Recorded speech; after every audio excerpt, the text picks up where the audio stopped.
삶의 작은 일에도 그 마음을 알기 원하네. 그 길, 그 좁은 길로 가기 원해. 나의 작음을 알고 그분의 크심을 알며 소망, 그 깊은 길로 가기 원하네.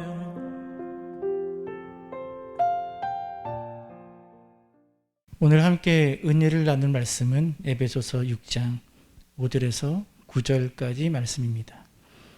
함께 합독하겠습니다. 종들아, 두려워하고 떨며 성실한 마음으로 육체의 상전에게 순종하기를 그리스도께 하듯 하라. 눈가림만 하여 사람을 기쁘게 하는 자처럼 하지 말고 그리스도의 종들처럼 마음으로 하나님의 뜻을 행하고 기쁜 마음으로 섬기기를 주께 하듯 하고 사람들에게 하듯 하지 말라. 이는 각 사람이 무슨 선을 행하든지 종이나 자유인이나 주께로부터 그대로 받을 줄을 알미라. 상전들아, 너희도 그들에게 이와 같이 하고 위협을 그치라. 이는 그들과 너희의 상전이 하늘에 계시고 그에게는 사람을 외모로 취하는 일이 없는 줄 너희가 알미라. 아멘. 오늘 말씀은 빛으로 살아가는 그리스도인이 구체적으로 어떻게 살아가야 하는지에 대한 세 번째 말씀입니다. 지난 2주 동안 남편과 아내와의 관계, 부모와 자녀와의 관계에 대해 살펴보았습니다. 오늘은 종과 상전의 관계에 대한 말씀입니다. 이 말씀이 기록된 2000년 전에는 그리스 로마 세계 인구의 3분의 1이 노예일 만큼 노예가 흔했던 시대입니다. 당시 노예들은 주인과 함께 살았고 모든 일상을 함께 했습니다. 그리스도인들 중에는 이러한 노예들이 많았습니다. 그래서 어떤 분들은 오늘 말씀을 읽으면서 성경이 노예 제도를 지지하고 있구나 라고 생각할 수도 있습니다. 실제로 미국의 그리스도인들 중에는 다시 노예 제도를 부활시켜야 한다고 주장하는 과격한 인종주의적 근본주의자들도 있습니다. 물론 소수지만 말입니다. 사실 현대를 살아가고 있는 우리 대부분은 이 말씀을 읽으면서 노예 제도가 성경적이라고 생각하지는 않습니다. 그런데 오늘 이 말씀은 역사적으로 오랜 기간 노예 제도가 성경적인 제도임을 지지하는 근거로 사용된 구절입니다. 특히 미국의 많은 교회들이 이 말씀을 바탕으로 노예 제도를 적극 지지하고 옹호하기도 했습니다. 그렇다면 똑같은 말씀을 다르게 받아들이는 이유가 무엇일까요?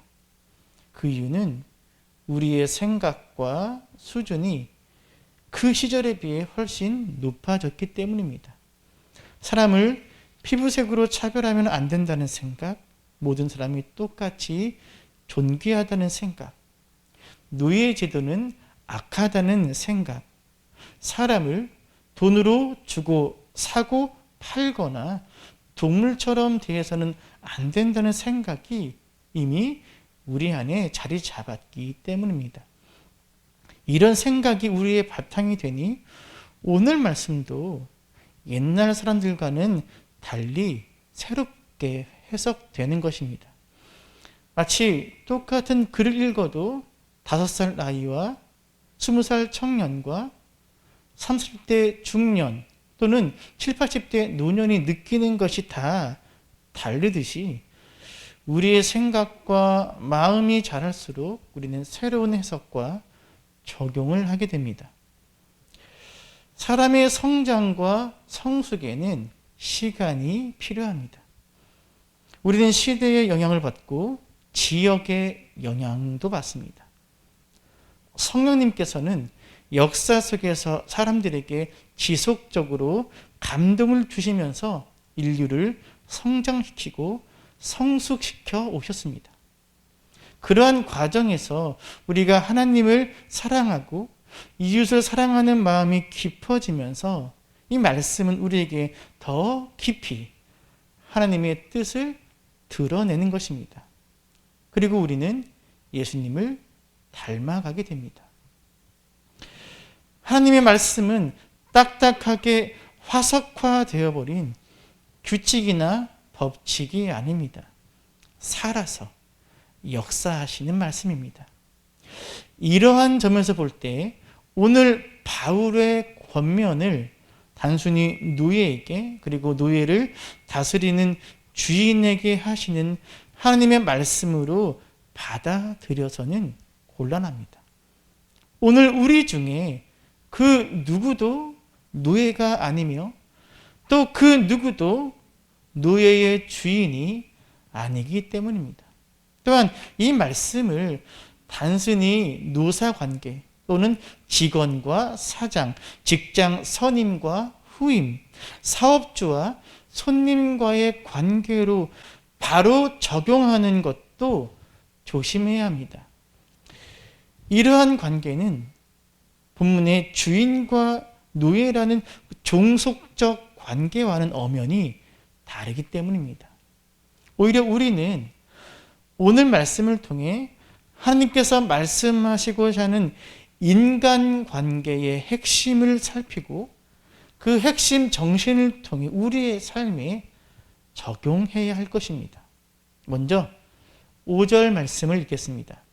종들아 두려워하고 떨며 성실한 마음으로 육체의 상전에게 순종하기를 그리스도께 하듯 하라.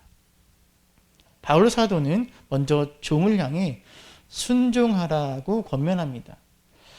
두려워하고 떨며 성실한 마음으로 육체의 상전에게 순종하기를 예수 그리스도께 하듯이 하라. 이 말씀은 오랫동안 노예들을 훈계하는 주인들이 사용했던 말입니다. 노예가 주인을 두려워하며 떠는 것, 성실한 마음을 갖는 것은 당연하다고 생각했던 것입니다. 그리고 노예의 주인들은 노예에게 채찍질을 하며 이 말씀을 읽어주었다는 거죠. 그러나 이 말씀은 노예의 주인에게 주신 말씀이 아니라 노예들에게 주신 하나님의 말씀입니다. 종들에게 자신의 의무를 감당하되 지금 너희가 섬기고 있는 주인들을 존경하는 마음과 겸손한 마음으로 진실하고 성실한 태도를 가지고 대하라는 말씀입니다. 비록 너가 노예일지라도 너가 처한 상황 속에서 최선을 다해 너가 가진 고귀함을 보이라는 말씀입니다. 이것이 바로 하나님을 아는 사람의 독특한 삶의 방식이요, 세상의 악한 구조가 아무리 너의 마음을 해치고자 해도 해치지 못하게 하는 길이요 방법이라는 것을 보여주는 것입니다. 어떤 상황 속에서도 마음을 지켜내는 방법을 가르쳐 준 것입니다. 이 5절 말씀을 오늘 우리에게는 어떻게 적용할 수 있겠습니까? 우리의 육체의 상전은 누구입니까? 저는 우리의 삶을 살아낼 수 있도록 우리를 도와주는 모든 사람들이라고 생각합니다. 우리의 삶을 지탱해 주는 사람들입니다. 우리는 누구도 홀로 살아갈 수 없습니다. 노예는 그의 삶이 오직 주인에게만 달려 있지만 오늘 현대 사회는 서로가 서로에게 도움을 주며 살아갑니다. 우리는 우리가 먹고 살 수 있도록 도와주는 모든 사람들을 그래서 육체의 상전으로 여겨야 한다는 겁니다.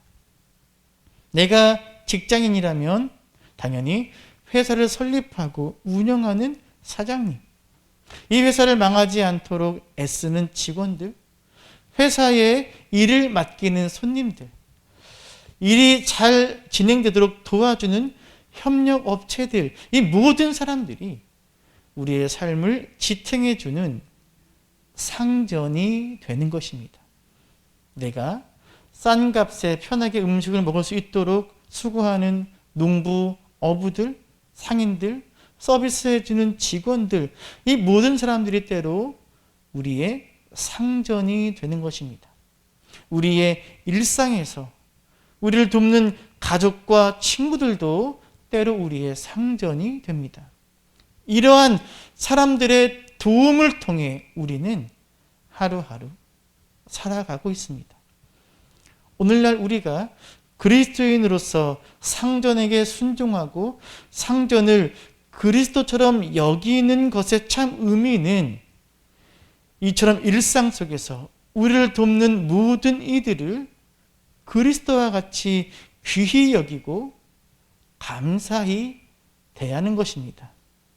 그들에게 존경하는 마음, 감사하는 마음으로 겸손하고 진실되게 나아갈 것을 오늘 말씀은 우리에게 권면하고 있습니다. 6절에서 8절 말씀은 계속해서 종이 가져야 할 마음가짐에 대해서 가르치고 있습니다. 함께 읽겠습니다.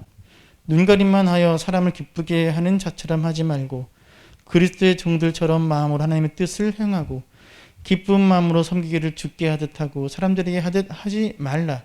이는 각 사람이 무슨 선을 행하든지 종이나 자윤이나 주께로부터 그대로 받을 줄을 알미라.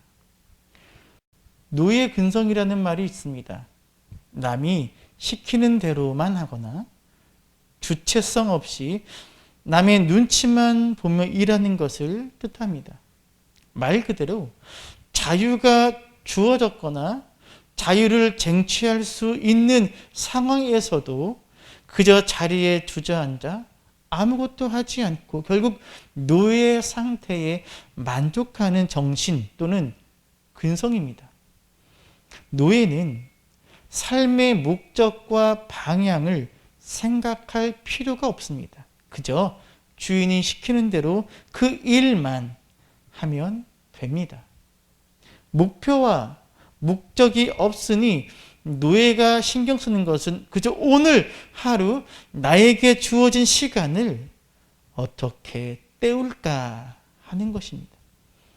노예는 더 열심히 일해도 자신에게 돌아오는 것이 없기에 최대한 자기 몸 하나 편하면 장땡입니다. 또 그저 주인에게 혼나지 않을 정도만 일하면 됩니다. 이러한 노예 근성이 몸에 배이게 되면 자발성, 주체성은 사라지고 게으름과 무기력함이 가득하게 되며 자기 비하와 거짓을 서슴없이 저지르게 됩니다. 하지만 바울은 오늘 말씀을 통해 그리스도인 된 종들에게 이렇게 권면합니다.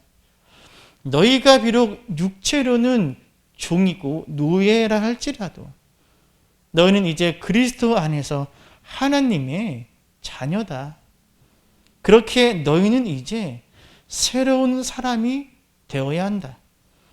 너희 스스로 너희 자신의 고귀함을 찾고 스스로 내 마음속에 있는 자유를 찾아라.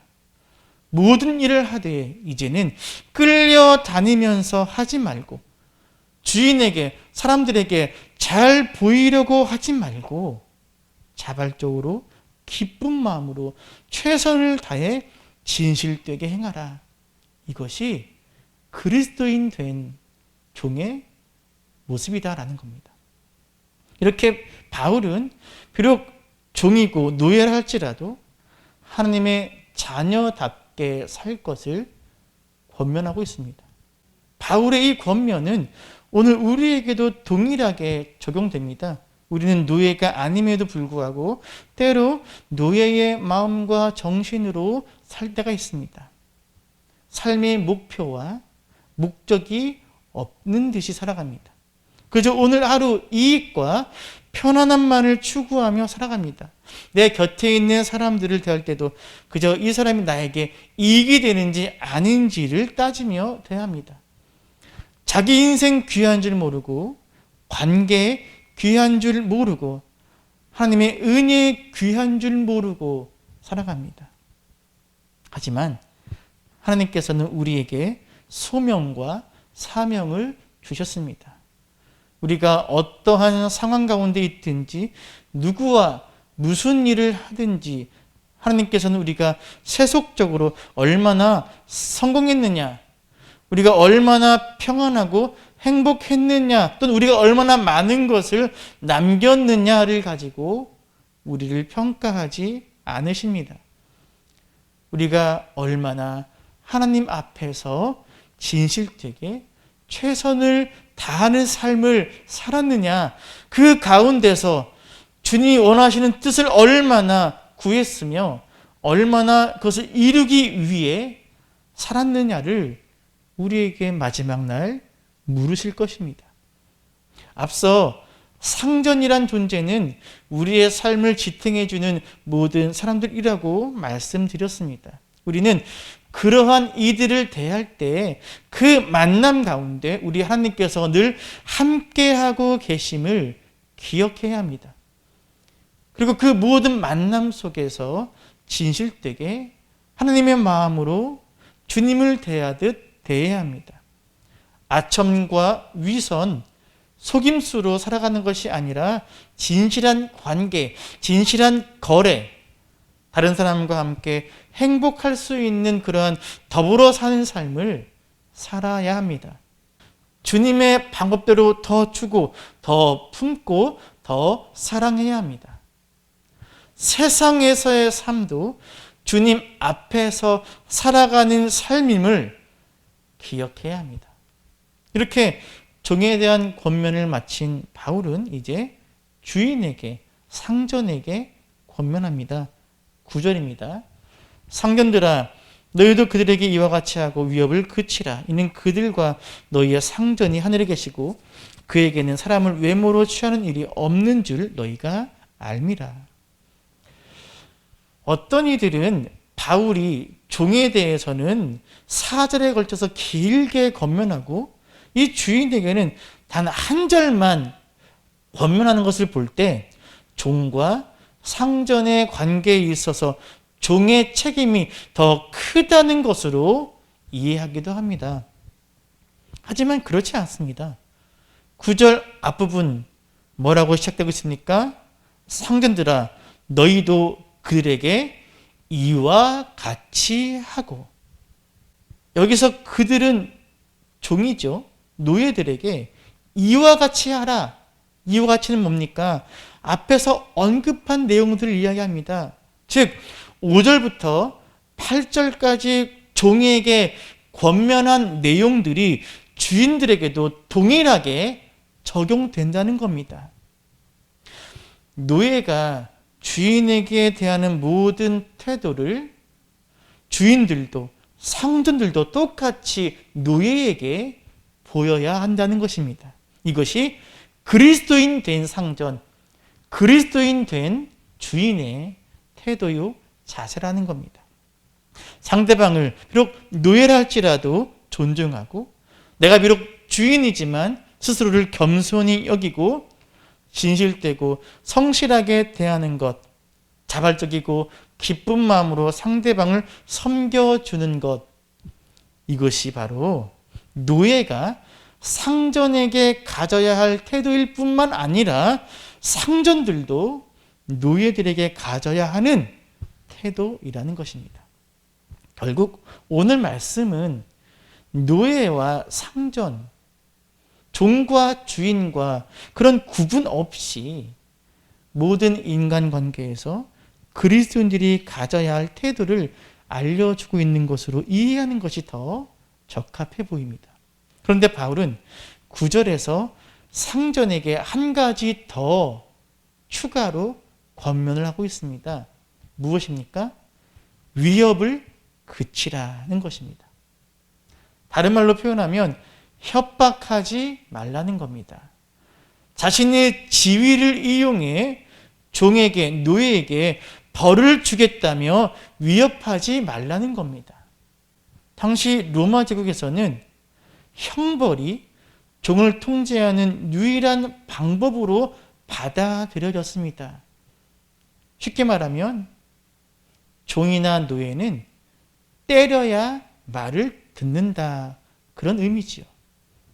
그런데 바울은 그러한 방법이 그리스도인 종과 그리스도인 주인들과의 관계에는 허용되지 않음을 이야기하고 있습니다. 우리가 살아가면서 때로 갑의 위치에 설 때가 있습니다. 그때 우리는 우리의 권한과 힘을 남용해서는 안 됩니다. 내가 가진 힘과 지위는 하나님께서 당신의 뜻을 이루기 위해 잠시 나에게 맡기신 것으로 여기며 두렵고 떨린 마음으로 겸손하게 사용해야 합니다. 그래서 바울은 마지막에 이렇게 권면하고 있습니다. 너희의 상전이 하늘에 계신다. 무슨 말입니까? 노예, 종의 상전인 너 역시 하나님 앞에서는 그분의 종이요 노예일 뿐이다. 그러므로 우리는 늘 하나님을 생각하며 내 앞에 있는 사람들을 대해야 합니다. 그리고 이것의 실천은 그리 거창하지 않습니다. 식당 가서 종업원들에게 반말하지 않는 것, 손 아랫사람을 귀하게 여겨주는 것 등 작은 것에서 출발함을 잊지 마시기 바랍니다. 말씀을 맺겠습니다. 사랑하는 서문학교 여러분, 우리는 주님께서 부르신 빛입니다. 놀라운 은혜를 받은 자들입니다. 하나님의 사랑을 받고 살아가는 자들입니다. 그러면 우리는 받기만 해서는 안 되고 주님께서 원하시는 삶을 살아내야 합니다. 그래서 오늘 말씀을 기억하며 오늘 말씀에 따라 사람들을 대하며 살아가시기를 바랍니다. 나의 삶을 지탱해주는 모든 이들을 귀하게 여기고 대하십시오. 겸손한 마음, 감사하는 마음, 존귀히 여기는 마음, 진실되고 성실한 마음으로 그들을 대하십시오. 또한 하루하루의 삶을 귀하게 여기고 나에게 주어진 삶을 최선을 다하며 살아가십시오. 하나님의 뜻 안에서 삶의 목적을 발견하고 그것을 이루기 위해 땀 흘리십시오. 마지막으로 내가 가진 힘, 권한, 지위를 주님께서 주신 것으로 여기고 하나님의 마음으로 사람들을 대하고 일하십시오. 내 곁에 있는 사람들을 함부로 대하지 마시고 나 역시 주님 앞에서는 종임을 기억하며 주님의 사랑으로 섬기며 살아가십시오. 이러한 삶을 통해 저와 여러분의 삶이 예수님을 닮아가기를, 그리고 세상 사람들이 예수 그리스도의 향기를 맡을 수 있기를 간절히 축원합니다. 저 높이 솟은 산이 되기보다 여기 오름직한 동산이 되길, 내가 아는 길만 비추기보다는 누군가의 길을 비춰준다면